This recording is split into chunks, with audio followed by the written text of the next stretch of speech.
3 xona 325 million so'm yangi uylardan bo'lyapti. Videoroligimizni oxirigacha ko'ring. Ko'rib turganingizdek, tashqi eshikda turibman. Tashqi eshikdan o'ng qo'limizda detskiy, to'g'rimizda mehmonxona va undan keyin esa spani, chap qo'limizda oshxonasi ko'rib turganingizdek. Yangi qurilgan Novostroy uylarining 4-qavatida umumiy maydon 52 kvadratni tashkil qilgan 3 xonalik o'zini narxidan 30-35 million so'm arzoniga beriladigan kvartira chiqib qoldi. Nega desangiz, egalariga dasturxon shu kecha kunduzda pul kerak. Shuning uchun arzon narxda berilyapti. Uyimizda hech qanaqa krediti, taqiqi yo'q. Hujjatlari hammasi joyida. Narxini 325 million so'm deb qo'ydik.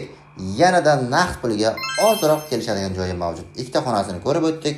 Chap qo'limizda dushovoy bilan hojatxonasi birgalikda ko'rib turganingizdek, aristonlari bor. Chiqishimiz bilan to'g'ramizda detskiy komnat, ya'ni 3-xona to'liq aboy qilingan, remontdan chiqarilgan. Hozirgi paytda ham bemalol ijaraga 2,5 million so'mga qo'ysangiz bo'ladi. Juda qulay kvartira chiqyapti. Shoshilib qolamiz, aziz obunachilar. Manzilimiz ko'rib turganingizdek, Termiz shahar Yashil dunyodan avtosalon yo'ldan sohilga tushib kelishda o'ng qo'ldagi 4 qavatli uylarda 17-maktab bir qadam hisoblanadi. Davlat boshliqlari yaqin.